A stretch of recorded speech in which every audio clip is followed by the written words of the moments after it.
El calor de Monterrey caía como una manta de plomo sobre el asfalto, pero dentro del centro de comando, control, cómputo, comunicaciones y contacto ciudadano, el C5, el aire era gélido, un frío artificial que olía a ozono y a café recalentado. Allí, en el corazón de la vigilancia de la ciudad, Javier Morales era una deidad menor, un fantasma en la máquina. A sus 45 años, su mundo se había reducido a un universo de pantallas parpadeantes que mostraban la vida y la muerte de una metrópoli que rara vez pisaba. Era el supervisor técnico, un hombre metódico y silencioso cuya existencia pasaba desapercibida para sus colegas. Su uniforme gris se mimetizaba con las consolas y las paredes, convirtiéndolo en una pieza más del inventario, un componente tan funcional y anónimo como los miles de cámaras que vigilaba. Un hombre común en un lugar extraordinario, observando todo sin ser visto por nadie. Su vida era un bucle preciso, un algoritmo de costumbres inalterables. Del apartamento de 2 ambientes en la colonia Mitras a la sala de control del C5 y de regreso. Un divorcio sin dramas lo había dejado en una soledad ordenada, donde cada objeto tenía su lugar y cada día era un calco del anterior. Era un funcionario público modelo, puntual, eficiente y completamente olvidable. Pero bajo esa fachada de normalidad y rutina, Javier cargaba un peso que lo estaba moliendo por dentro, un lastre que las cámaras no podían ver y que sus colegas jamás sospecharían. En la misma superficie, era un engranaje más en la vasta maquinaria burocrática del Estado. En su interior, un hombre libraba una guerra silenciosa y desesperada, una batalla contra el tiempo y la biología que amenazaba con destrozar lo único que le daba sentido a su monótona existencia. La motivación de Javier tenía un nombre: Sofía. En su estación de trabajo, entre manuales técnicos y diagramas de red, una fotografía de su hija de 8 años era su único ancla con el mundo real. La sonrisa de Sofía, aunque impresa en papel fotográfico, era lo único que podía traspasar la fría luz de los monitores. Sin embargo, esa sonrisa se estaba desvaneciendo en la vida real, consumida por una forma rara y agresiva de leucemia. Los médicos en México habían sido claros, habían agotado todas las opciones. La única luz de esperanza parpadeaba a cientos de kilómetros al norte, en Houston, Texas, en la forma de un tratamiento experimental cuyo costo era una obscenidad, una cifra astronómica de casi $2 millones que él, un supervisor técnico, no podría reunir ni en 10 vidas de trabajo incansable. Cada tic-tac del reloj en la sala de control era un eco del tiempo que se le escapaba a Sofía. La oportunidad, como suelen hacerlo las tentaciones del diablo, llegó disfrazada de rutina en el profundo silencio de un turno de madrugada. Javier realizaba una verificación de diagnóstico remoto en una cámara defectuosa, una PTZ modelo antiguo con un historial de fallas en el sector industrial de Apodaca. La zona era un páramo de bodegas cerradas y patios de maniobras abandonados. Mientras manipulaba los controles, la lente giró y se fijó en una escena que no estaba destinada a ojos mortales. Un convoy de camionetas negras, sin placas, se adentró en el patio de una transportadora en quiebra, encontrándose con un camión blindado que esperaba en las sombras. No era un simple negocio. El aura de violencia y disciplina que emanaba de los hombres armados que descendieron gritaba a los 4 vientos su verdadera naturaleza. Aquello era una operación del Cártel del Noreste. La cámara, a pesar de su mal funcionamiento, ofrecía una visión clara y brutal. Vio cómo los hombres, sicarios con rostros impasibles y armas de alto poder, transferían varias maletas pesadas y voluminosas desde el camión blindado hacia el interior de una de las bodegas. Se movían con una eficiencia que helaba la sangre, una coreografía de poder y muerte. Javier, con años de experiencia observando los ritmos de la ciudad, supo de inmediato que estaba presenciando una transacción de millones, probablemente el pago de un cargamento o la recolección de cuotas. El corazón le martilleaba en el pecho, un tambor sordo contra el zumbido de los servidores. Estaba viendo el corazón financiero de la bestia, un flujo de dinero sucio que corría por las venas de su ciudad mientras todos dormían. Y él era el único testigo silencioso de aquel pacto con la oscuridad. Fue entonces cuando la mente metódica de Javier, el técnico, comenzó a conectar los puntos, no como un espectador, sino como un actor potencial. Sabía, porque era su trabajo saberlo, cada debilidad del sistema que él mismo ayudaba a mantener. Conocía el historial de esa cámara específica. Sabía que estaba programada para ser reemplazada en menos de una semana. Y lo más importante, conocía una vulnerabilidad en el software de grabación, un punto ciego que solo un supervisor con sus credenciales podría explotar. Podía forzar un error de grabación en todo ese sector, una sobrecarga que corrompería los datos de un lapso específico. El sistema lo registraría como una simple falla de energía, un incidente técnico más en una larga lista. La oportunidad estaba allí, servida en una bandeja de plata digital, una ventana de impunidad en el ojo que todo lo ve. Un sudor frío recorrió su espalda. En una pantalla, los rostros crueles de los sicarios del CDN, hombres que mataban sin pensarlo 2 veces. En su escritorio, la foto de Sofía, su sonrisa inocente, su fragilidad. El dilema lo partió en dos: su conciencia, forjada en una vida de seguir las reglas y ser un hombre correcto, le gritaba que borrara las imágenes, que olvidara lo que había visto, que no se metiera en un mundo que lo devoraría sin piedad. Robar a esa gente no era un delito, era una sentencia de muerte firmada y sellada. Pero el instinto paternal, una fuerza mucho más primitiva y poderosa, le rugía otra verdad. No hacer nada era también una sentencia de muerte para su hija. La amaba.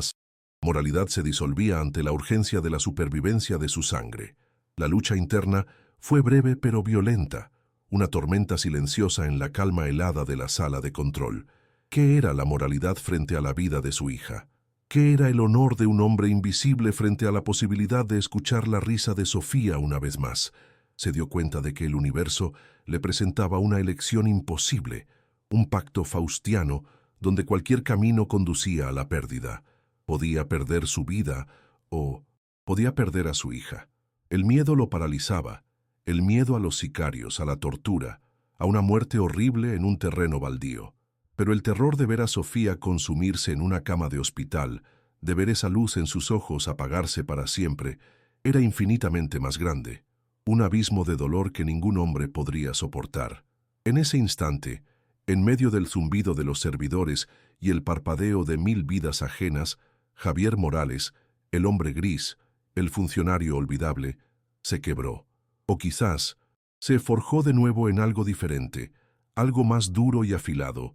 La desesperanza que lo había carcomido durante meses se transformó en una determinación fría como el acero. No era un robo, se dijo a sí mismo, era una expropiación. Le estaba quitando a la muerte el dinero para comprar la vida de su hija.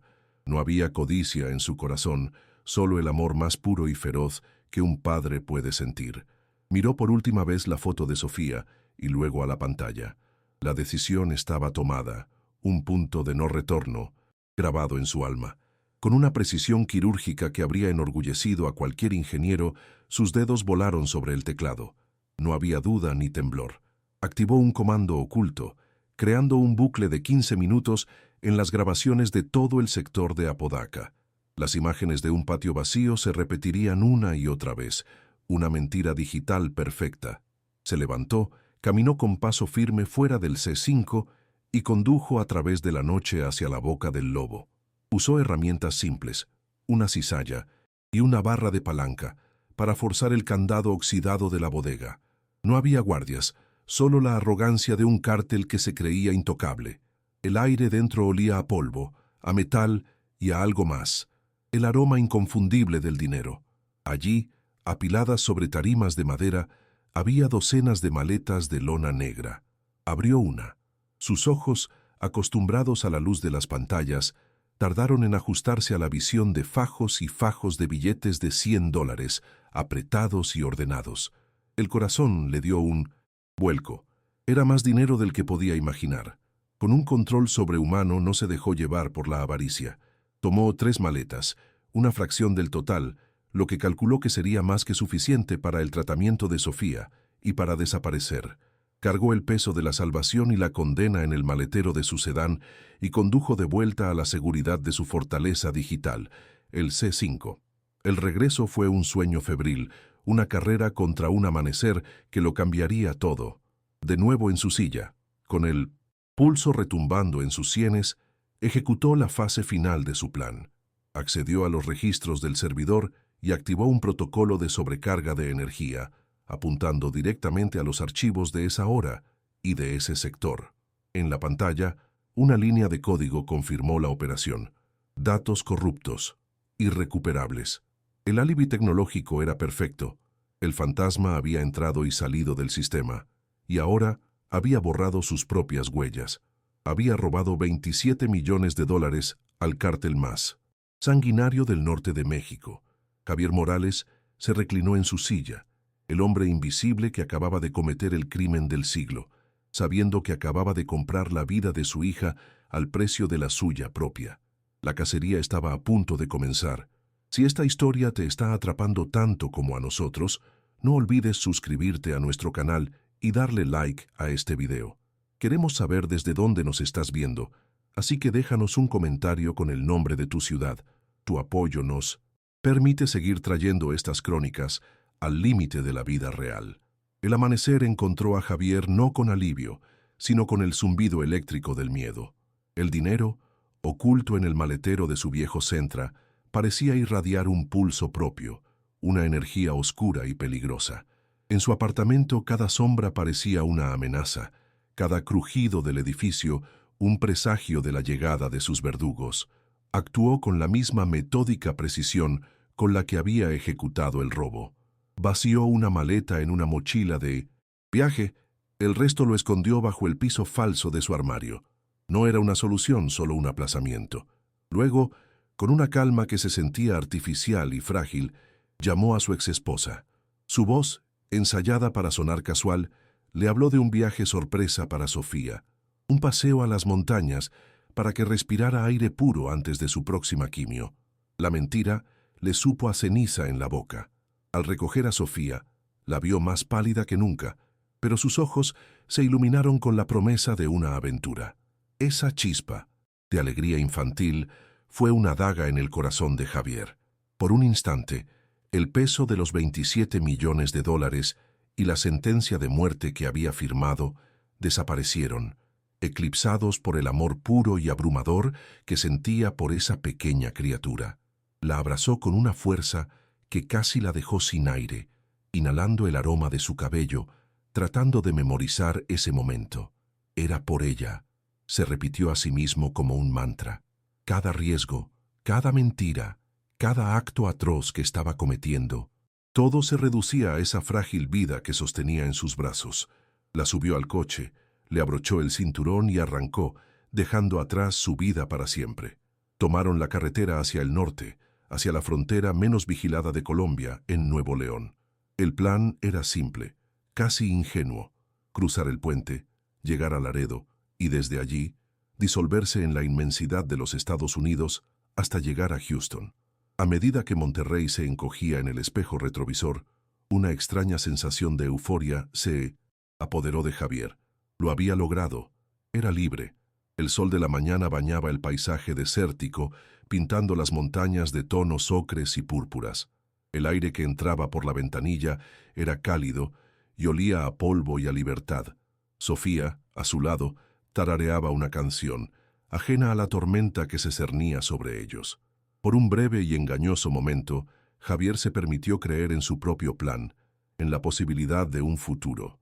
Pero en una lujosa quinta en San Pedro Garza García, la realidad estaba siendo reensamblada con una eficiencia aterradora.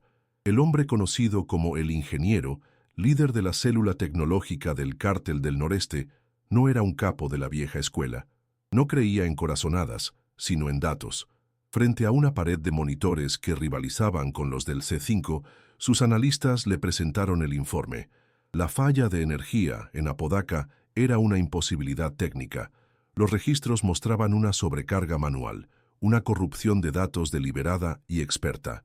El ingeniero, un hombre de gestos medidos y ojos fríos como el hielo, no se inmutó. Para él no era un robo, Era una intrusión. Un fantasma se había colado en su sistema y eso era un insulto que no podía tolerar. La maquinaria del cártel, una bestia invisible con tentáculos en cada rincón de la sociedad, se puso en marcha. No hubo gritos ni amenazas, solo órdenes precisas y susurradas por teléfonos encriptados. Consiguieron los registros de personal del C5 para el turno de la madrugada. La lista de nombres apareció en la pantalla principal de El Ingeniero. Sus analistas, jóvenes con títulos de las mejores universidades de México, comenzaron a cruzar datos, cuentas bancarias, registros telefónicos, perfiles de redes sociales. Buscaban una anomalía, una desviación del patrón. Estaban cazando en un mar de datos, usando algoritmos y análisis de comportamiento para encontrar a un solo hombre. Era una cacería digital, silenciosa, metódica e infinitamente más letal que una jauría de sicarios. El nombre de Javier Morales no tardó en brillar en rojo en la pantalla. Un supervisor de bajo perfil, divorciado, sin deudas de juego, sin vicios conocidos, un hombre gris, invisible, pero un factor lo destacaba por encima de todos los demás. Su hija de 8 años, Sofía Morales, con un diagnóstico de leucemia linfoblástica aguda y una necesidad desesperada de un tratamiento experimental en Houston. El motivo encajó con la precisión de una pieza de relojería. El ingeniero dibujó una sonrisa delgada, casi imperceptible. No era un profesional, era un aficionado con una motivación poderosa.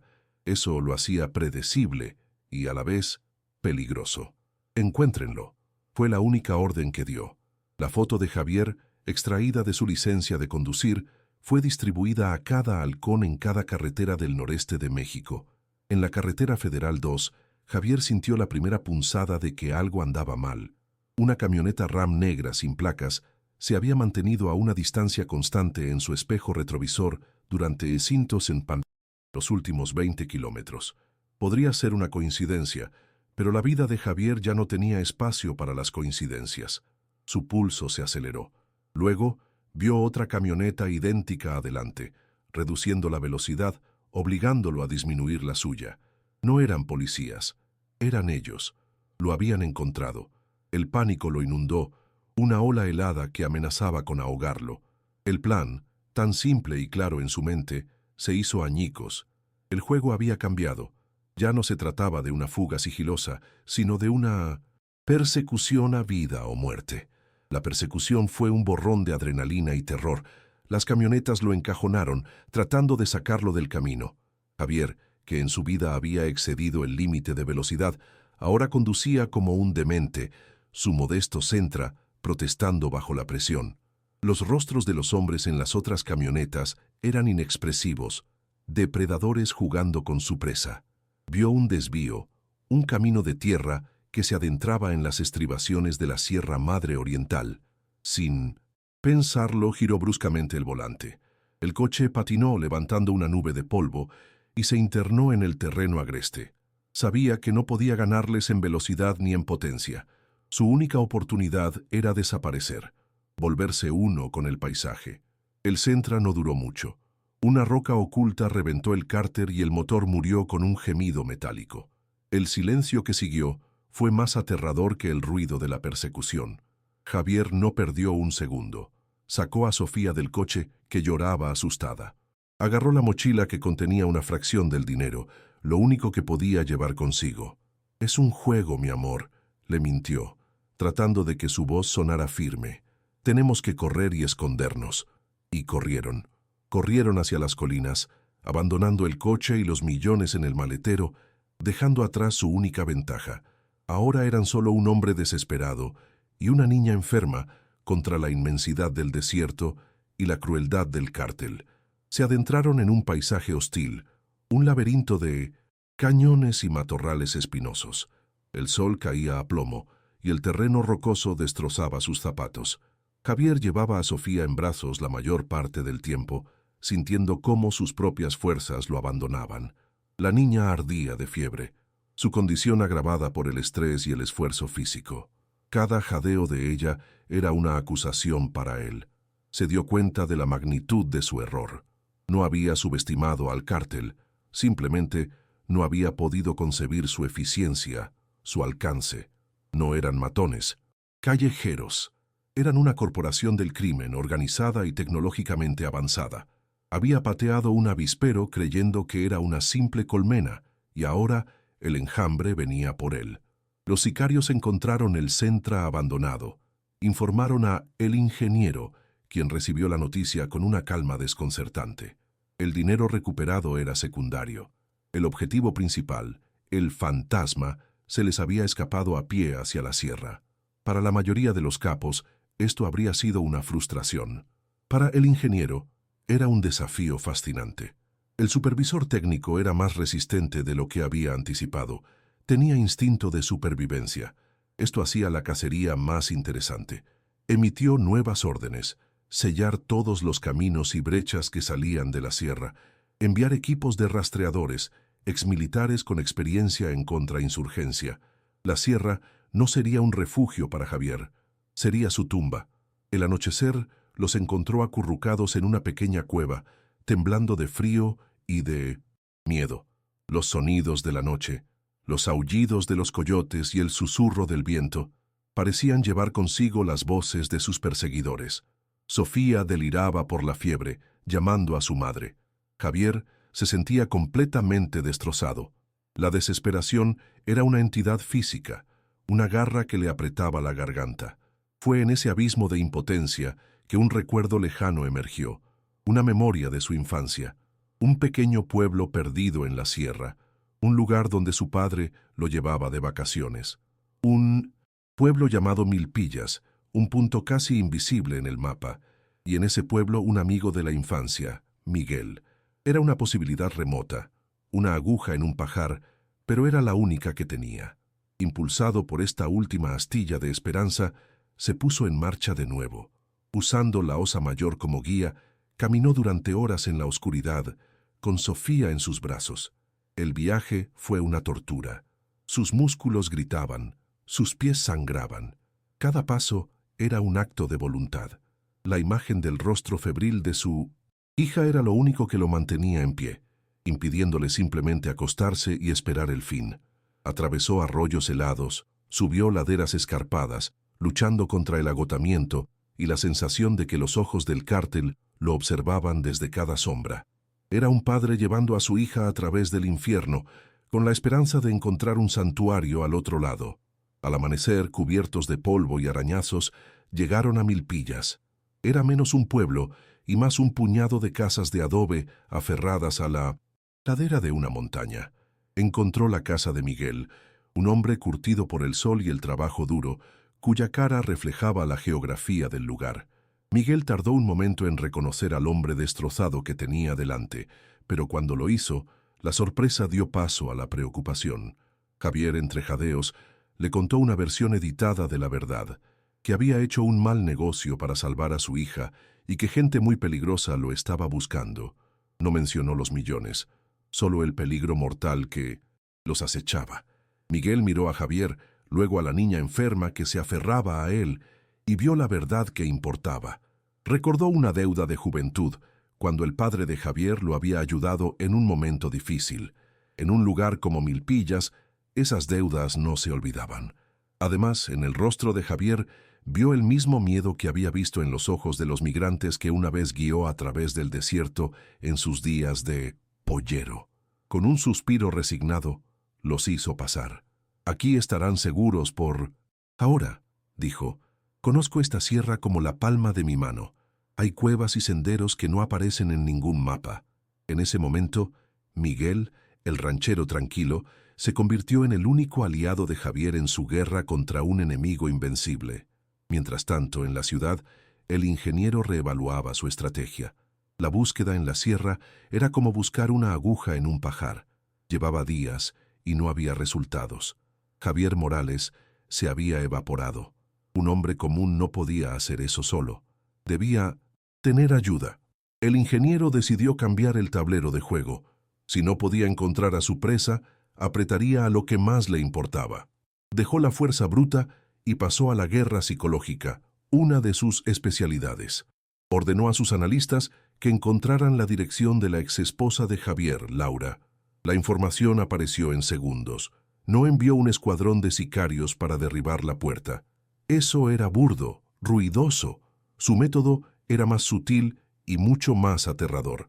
A la mañana siguiente, una camioneta Suburban negra, con los vidrios polarizados, se estacionó frente a la casa de Laura. No se movió, no hizo nada. Simplemente se quedó allí, un monumento a la amenaza silenciosa. Los hombres adentro no salían, no hablaban con nadie. Eran una presencia constante, un recordatorio visible y sofocante del poder del cártel. La vigilancia era el mensaje, y el mensaje era claro como el agua. Sabemos dónde estás. Podemos llegar a ti cuando queramos. La noticia de la camioneta no tardó en llegar a la sierra. Miguel tenía un primo en Monterrey que le llamó para contarle el extraño suceso en el vecindario de Laura. Cuando Miguel le transmitió la información a Javier, el mundo de este último se derrumbó por completo. El alivio de haber encontrado un refugio se evaporó, reemplazado por un horror helado. Había creído que al huir estaba protegiendo a su familia. Ahora se daba cuenta de su terrible ingenuidad. No los había protegido, los había convertido en rehenes. El ingeniero había puesto una correa invisible alrededor del cuello de Laura y el otro extremo lo sostenía él. Cada día que Javier permanecía oculto, la correa se tensaba más. En el silencio de la cabaña de Miguel, con el olor a leña y a tierra húmeda llenando el aire, Javier comprendió la verdad de su situación. No había escape, no había santuario. Huir solo prolongaría la agonía y pondría en peligro a la única persona que, además de Sofía, le importaba en el mundo. El cártel no lo dejaría ir, nunca. Lo cazarían, hasta el fin del mundo, o hasta que destruyeran todo lo que amaba. Se dio cuenta de que su plan inicial, la fuga, había fracasado en el momento en que abandonó su coche. Ahora solo quedaba una opción. No podía seguir corriendo. Tenía que detenerlos. El hombre invisible del C5, el padre aterrorizado, entendió que debía convertirse en algo más. Debía volverse un cazador. Si la tensión de esta cacería te tiene al borde del asiento, asegúrate de estar suscrito a nuestro canal y activa las notificaciones. No querrás perderte cómo termina esto. Y no te olvides de comentar desde qué ciudad nos acompañas. Nos vemos en la próxima crónica. La noticia de la camioneta negra fue un veneno que se infiltró lentamente en el refugio de la sierra. La seguridad que Javier había comenzado a sentir en Milpillas se evaporó, reemplazada por una paranoia constante. Cada sombra de un árbol, cada ráfaga de viento, parecía un presagio de la llegada de sus cazadores. Pasaba las noches en vela, escuchando los sonidos de la sierra, imaginando el rostro de su exesposa, Laura, atrapada en una jaula de miedo psicológico. Se sentía como un animal acorralado, con el añadido cruel de que la trampa no se cerraba sobre él, sino sobre las personas que amaba. La libertad de las montañas se había convertido en una prisión al aire libre, un purgatorio donde solo podía esperar a que la soga alrededor de su cuello finalmente se tensara. Su tormento interno era un contraste brutal con la aparente paz que lo rodeaba. Sofía, lejos del aire contaminado de la ciudad y del ambiente estéril del hospital, parecía recuperar un atisbo de color en sus mejillas. El aire puro de la montaña y la tranquilidad del pueblo obraban un pequeño milagro en ella. Javier la observaba jugar con los hijos de Miguel, y cada una de sus risas era a la vez un bálsamo y una tortura. Estaba logrando su objetivo principal. Su hija estaba un poco mejor, pero el costo era la paz y la seguridad de todos los demás a su alrededor. Se dio cuenta de que su acto desesperado no había sido una transacción limpia. Había sido un pacto que seguía cobrando intereses, y la deuda estaba creciendo a un ritmo aterrador. En una de esas noches de insomnio, junto al fuego crepitante en la humilde cocina de Miguel, Javier finalmente se quebró. Le confesó todo a su amigo. No solo que huía de gente peligrosa, sino de quienes huía exactamente. El cártel del noreste. Le habló del robo, de la cantidad, de la fría eficiencia de sus perseguidores. Miguel escuchó en silencio, su rostro curtido endureciéndose con cada palabra. El miedo era visible en sus ojos, el miedo de un hombre de campo que entiende perfectamente la naturaleza de la bestia de la que Javier hablaba. Pero debajo del miedo, Javier vio algo más, una lealtad inquebrantable. Miguel no lo echó. En cambio, asintió lentamente. Entonces huir ya no es suficiente, dijo, su voz grave. Si te encuentran aquí, nos matarán a todos. Tenemos que hacer que vengan a Pío sin Tom. Nosotros, pero en nuestros términos. Esa noche, la mente de Javier, la mente del supervisor técnico, del analista de sistemas, comenzó a funcionar de una manera nueva. Dejó de pensar como una presa y comenzó a pensar como un ingeniero. El cártel no era una fuerza sobrenatural, era una organización, un sistema con una estructura, con protocolos de comunicación y con puntos débiles. Su fuerza residía en su red de información y en su capacidad para desplegar violencia de forma abrumadora. Pero esa misma estructura podía ser su debilidad. Si lograba interrumpir su comunicación, si lograba sembrar confusión y dividir su fuerza, podría tener una oportunidad. No de ganar, nunca de ganar, pero sí de sobrevivir, de crear el caos suficiente para escabullirse una última vez, y esta vez para siempre. La idea al principio parecía una locura suicida, el delirio de un hombre desesperado, pero a medida que la desgranaba, comenzó a tomar forma. Necesitaba un lugar que él pudiera controlar, un laberinto donde su conocimiento técnico pudiera superar la fuerza bruta de sus enemigos. Con Miguel, extendió un viejo mapa topográfico de la región sobre la mesa de madera. Miguel, con su conocimiento íntimo del terreno, señalaba minas abandonadas, viejos ranchos en ruinas, cañones intrincados. Javier buscaba algo específico, una estructura compleja, industrial, con múltiples niveles, puntos de estrangulamiento y, preferiblemente, una infraestructura que pudiera manipular. Su dedo se detuvo, en un punto cerca de Mina, Nuevo León, una gigantesca fábrica de cemento abandonada, un monstruo de concreto y acero oxidado. Mientras planeaban, la impaciencia de el ingeniero en Monterrey se convertía en una fría ira. La táctica de la vigilancia pasiva no estaba funcionando. Javier Morales no había hecho ningún movimiento, no había intentado contactar a su exesposa. Estaba claro que se había escondido bien. El ingeniero odiaba los cabos sueltos, y Javier se había convertido en una obsesión personal. El dinero ya no importaba, era una cuestión de principios. Nadie se burlaba de su sistema. Decidió que era hora de apretar las tuercas, de pasar de la presión psicológica a la inteligencia activa, de desenterrar el pasado del fantasma para encontrar su escondite en el presente. Los analistas del cártel recibieron nuevas directivas. Analizar cada aspecto de la vida de Javier. Vaciaron registros antiguos, buscaron propiedades familiares olvidadas, revisaron anuarios escolares y registros de bautismo, rastrearon las amistades de sus padres, sus lugares de vacaciones de la infancia. Durante días no encontraron nada, y entonces, en un viejo registro de tierras del municipio de Bustamante, apareció una conexión. El abuelo de Javier había poseído una pequeña parcela de tierra cerca de un pueblo llamado Milpillas. Era una pista débil, casi insignificante, pero en un desierto de información era un oasis. La presa había dejado una huella, por antigua que fuera. El ingeniero no era un hombre que enviara un ejército a investigar un rumor. Su método era siempre de una precisión quirúrgica. Ordenó a dos de sus mejores rastreadores, exmiembros de las fuerzas especiales del ejército, que se dirigieran a la zona. No debían actuar como sicarios, sino como fantasmas. Su misión era simple: infiltrarse en el pueblo, confirmar si había alguna señal de Javier Morales o de una niña enferma, y reportar. No debían iniciar ningún enfrentamiento. Eran los ojos y los oídos del cártel, enviados para confirmar la ubicación del objetivo antes de que el martillo cayera con toda su fuerza. En Milpillas, la vida había adquirido un ritmo de tensión contenida. Durante el día, Javier se quedaba oculto mientras Miguel trabajaba en sus tierras, actuando con la mayor normalidad posible. Le enseñó a Javier las veredas ocultas que usaban los contrabandistas, las cuevas donde uno podía esconderse durante semanas. En esos breves momentos, bajo el sol de la sierra, casi podían engañarse a sí mismos y pensar que estaban a salvo. Sofía, ajena a todo, parecía mejorar cada día, y su risa era un recordatorio constante de por qué Javier había arriesgado todo.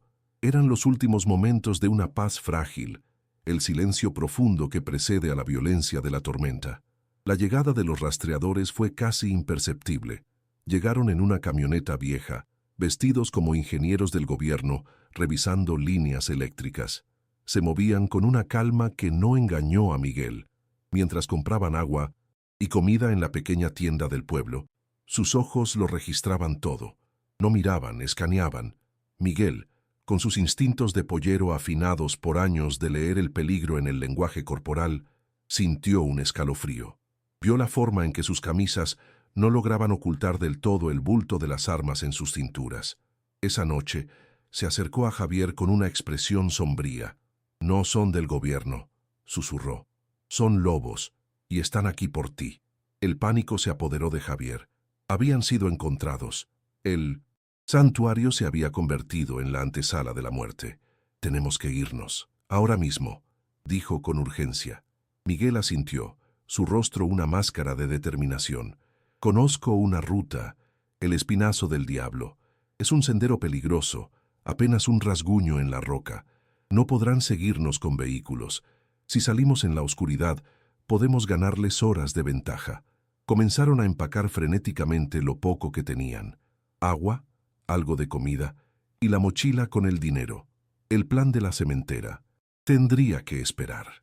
La supervivencia inmediata era lo único que importaba. Una vez más, Javier estaba huyendo. Fue Miguel quien propuso la distracción. «Yo iré en mi camioneta», dijo, con una calma que desmentía el peligro de su oferta. «Conduciré hacia el norte por el camino principal. Haré mucho ruido, me seguirán a mí. Eso les dará a ti y a Sofía el tiempo que necesitan para llegar al sendero». Javier se negó. Era un riesgo demasiado grande, un sacrificio que no podía pedir. Pero Miguel insistió. «Es mi pueblo, Javier, mi familia.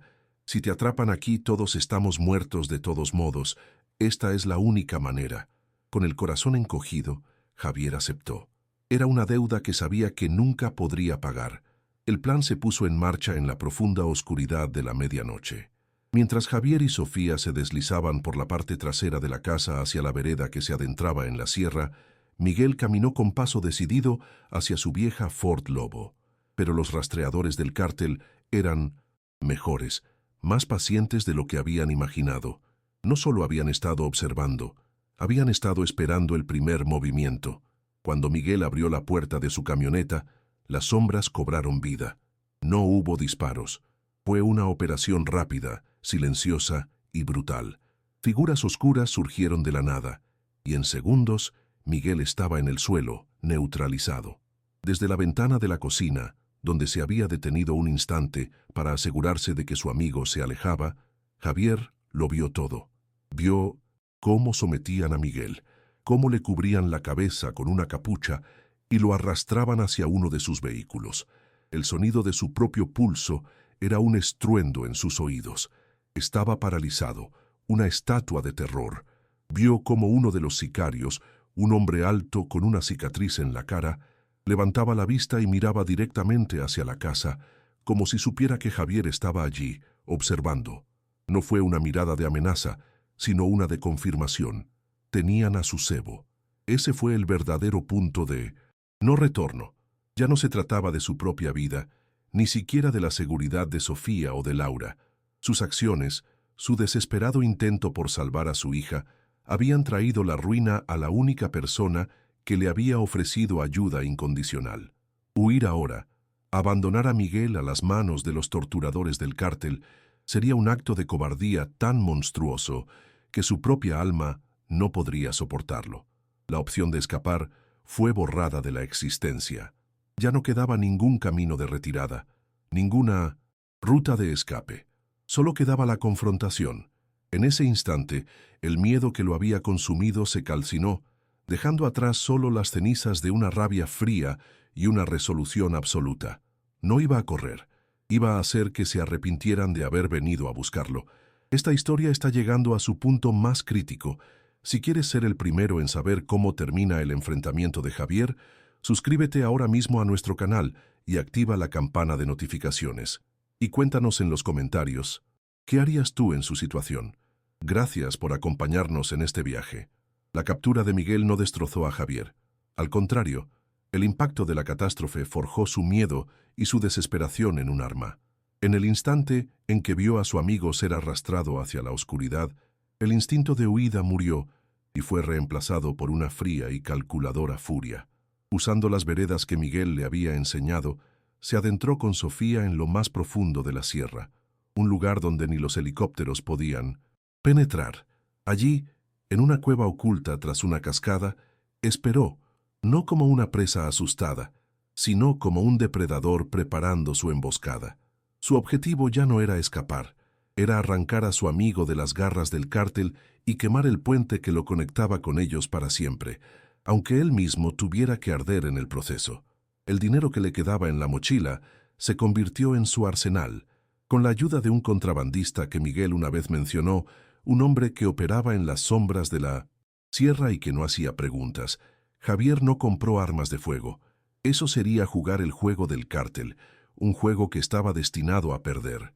En su lugar, adquirió los componentes de su propio campo de batalla: teléfonos de prepago, radios de onda corta, baterías de coche, docenas de metros de cable de cobre, interruptores remotos y, lo más importante, varios galones de gasolina y sacos de fertilizante de nitrato de amonio. No estaba construyendo una bomba para matar, sino una sinfonía de caos para engañar, dividir y aterrorizar. La trampa necesitaba un cebo, y Javier sabía que el cártel, después de torturar a Miguel, esperaría que él intentara huir hacia la frontera. Así que decidió darles exactamente lo que querían, pero en sus propios términos. Usando uno de los teléfonos de prepago y enmascarando su ubicación a través de varias triangulaciones, envió un mensaje a una frecuencia de radio utilizada por los halcones del CDN. La información era precisa. Un hombre, Javier Morales, intentaría cruzar la frontera esa noche cerca de la abandonada fábrica de cemento de Mina, donde un pollero lo estaría esperando. Era una mentira audaz, una invitación directa al corazón de su trampa, y sabía que un depredador como el ingeniero no podría resistirse a la oportunidad de supervisar la captura final en persona.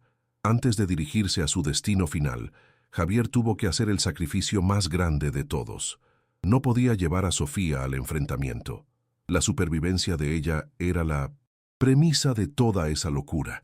A través del mismo contrabandista, pagó una suma exorbitante para que llevaran a su hija a través de la frontera. Le entregó una pequeña mochila con ropa, algo de dinero y una carta para su exesposa, explicando una verdad a medias y dándole la ubicación del contacto en Houston. Ver a su hija, adormecida por un medicamento para el viaje, ser llevada por extraños hacia la noche, fue el acto más doloroso de su vida, una amputación de su propia alma. Pero era necesario. Ahora, sin nada más que perder, estaba listo para enfrentar a sus demonios. La cementera abandonada era un esqueleto de gigantes, un paisaje postapocalíptico de silos de concreto que se alzaban hacia el cielo como lápidas. Javier se movió por sus entrañas como un fantasma. El entorno industrial y sistémico era un lenguaje que entendía. Durante horas trabajó con una concentración febril, convirtiendo la fábrica en una extensión de su voluntad. Manipuló los viejos paneles eléctricos, conectando luces estroboscópicas y sirenas oxidadas a sus interruptores remotos. Colocó radios en diferentes edificios, programadas para emitir estática y fragmentos de conversaciones a intervalos aleatorios, creando un ejército fantasma. La fábrica dejó de ser un lugar y se convirtió en un arma psicológica. Su obra maestra fue el silo principal, el punto de encuentro que había filtrado. Forzó las válvulas de los conductos inferiores, liberando una nube fina y casi invisible de polvo de cemento que saturó el aire en el interior. Sabía por sus manuales técnicos del C5 que cualquier polvo orgánico o mineral en suspensión, en la concentración adecuada, podía ser tan explosivo como la dinamita. No necesitaba una gran bomba, solo una chispa. Colocó una pequeña carga de ignición, hecha con gasolina y un detonador remoto, cerca de una de las ventilas. El silo no era una trampa mortal, era su pieza de negociación, el argumento final en una discusión que se decidiría con la vida y la muerte. El convoy del Luz Cártel llegó poco después de la medianoche. Sin luces, una fila de serpientes negras deslizándose por el desierto. El ingeniero venía en el vehículo principal, trayendo consigo a un Miguel maltratado pero vivo. Sus sicarios, un equipo de élite, se desplegaron con una eficiencia militar, asegurando el perímetro antes de entrar en el silo designado. Estaban cazando a un solo hombre, pero su arrogancia los hizo caminar directamente hacia la telaraña. Entraron en el silo, un vasto cilindro de minumen, oscuridad, con las linternas de sus armas cortando el aire espeso y polvoriento. El silencio era total, expectante. Fue entonces cuando Javier se reveló. Apareció en una pasarela metálica a 30 metros sobre ellos, una silueta recortada contra la luz de la luna que se filtraba por un agujero en el techo. No portaba un rifle, solo un pequeño interruptor en su mano. Su voz, amplificada por la acústica del silo, resonó con una calma aterradora. «Bienvenidos», dijo. «El aire que están respirando ahora mismo es una bomba. Un solo chispazo y ninguno de nosotros saldrá de aquí». El ingeniero lo miró, su rostro una mezcla de furia y asombro. Por primera vez, se enfrentaba a un enemigo que había reescrito las reglas del juego. El enfrentamiento se convirtió en un tenso punto muerto, un duelo de voluntades en un barril de pólvora. Javier no tenía intención de morir. Su plan nunca fue el martirio, sino el caos. Mientras el ingeniero sopesaba sus opciones, Javier activó la primera fase de su plan. Unas luces cegadoras se encendieron en un edificio al otro lado del complejo, seguidas por el aullido ensordecedor de una sirena de ataque aéreo. Los sicarios, entrenados para el combate, pero no para la guerra psicológica, se giraron instintivamente hacia la distracción. Su disciplina se resquebrajó por un segundo crucial. «¿Qué es eso?», gritó uno de ellos. El ingeniero ladró órdenes, intentando recuperar el control, pero la semilla de la confusión ya estaba plantada. En ese instante de caos, Miguel actuó. Con una fuerza nacida de la desesperación se lanzó hacia atrás, golpeando al sicario que lo sujetaba con la cabeza. El hombre se tambaleó, soltándolo. Esa fue la señal. Javier no activó la carga del silo. En su lugar, detonó otra, una más pequeña que había colocado en el exterior y que hizo estallar unos viejos bidones de aceite. El estruendo fue ensordecedor, seguido de una bola de fuego que iluminó la noche, creando la ilusión de un ataque a gran escala. En medio del pánico y los gritos, mientras los sicarios intentaban responder a una amenaza que no existía, Javier y Miguel se deslizaron por una escalera y desaparecieron en un túnel de servicio que Javier había localizado previamente. Salieron al desierto a 1 kilómetro de distancia, mientras el caos que habían desatado seguía consumiendo a sus perseguidores. El ingeniero había sobrevivido, pero su operación fue un fracaso humillante. Había sido superado, burlado y vencido no por la fuerza, sino por la inteligencia. Javier había perdido la mayor parte de los 27 millones, pero había salvado lo único que importaba, a su amigo, y la oportunidad de que su hija viviera. La victoria no fue limpia ni gloriosa. Fue sucia, desesperada y terriblemente costosa, pero fue una victoria al fin y al cabo. El precio de la supervivencia fue absoluto. Javier Morales, el supervisor técnico del C5, murió esa noche en la cementera. Compartió lo que quedaba del dinero con Miguel, dándole a su amigo los medios para desaparecer y forjarse una nueva identidad lejos del alcance del cártel. Su despedida fue breve. Un apretón de manos entre dos hombres unidos para siempre por el fuego y la desesperación, sabiendo que jamás volverían a verse. Javier se quedó solo en el desierto, un hombre sin nombre, sin hogar y sin pasado, condenado a una vida de exilio, siempre mirando por encima del hombro, un fantasma nacido de un acto de amor paternal. 1 año después, un parque en Vancouver, Canadá. El aire es fresco y huele a pinos y a mar. Un hombre de aspecto ordinario, con el pelo teñido y unas discretas gafas, observa a una niña reír a carcajadas mientras se impulsa en un columpio. Su cabello, antes escaso y frágil, Ahora crece fuerte y brillante. Es Sofía. Está sana. Está en remisión. El hombre, que ahora responde a otro nombre, sonríe, pero su sonrisa no llega a sus ojos. Sus ojos nunca descansan. Son los ojos de un vigilante, de un guardián perpetuo. Lo consiguió. Salvó la vida de su hija, pero en el proceso perdió la suya. Es un padre presente pero un hombre ausente, un espectro que vive en los márgenes de la felicidad que creó. Y de vuelta en Monterrey, en la zumbante sala de control del C5, entre los nuevos técnicos que nunca conocieron a Javier Morales, a veces se cuenta una historia. Es un susurro, una leyenda urbana sobre un incidente de datos corruptos ocurrido hace mucho tiempo. En el submundo, entre sicarios y halcones, la historia es más vívida. Es el cuento del fantasma de las cámaras, el hombre gris e invisible que entró en el sistema, desafió al diablo, le robó una fortuna y se desvaneció para siempre. Nadie sabe si es verdad, pero la leyenda sirve como advertencia. Incluso el sistema más perfecto tiene un punto ciego, y a veces en ese punto ciego puede nacer un fantasma.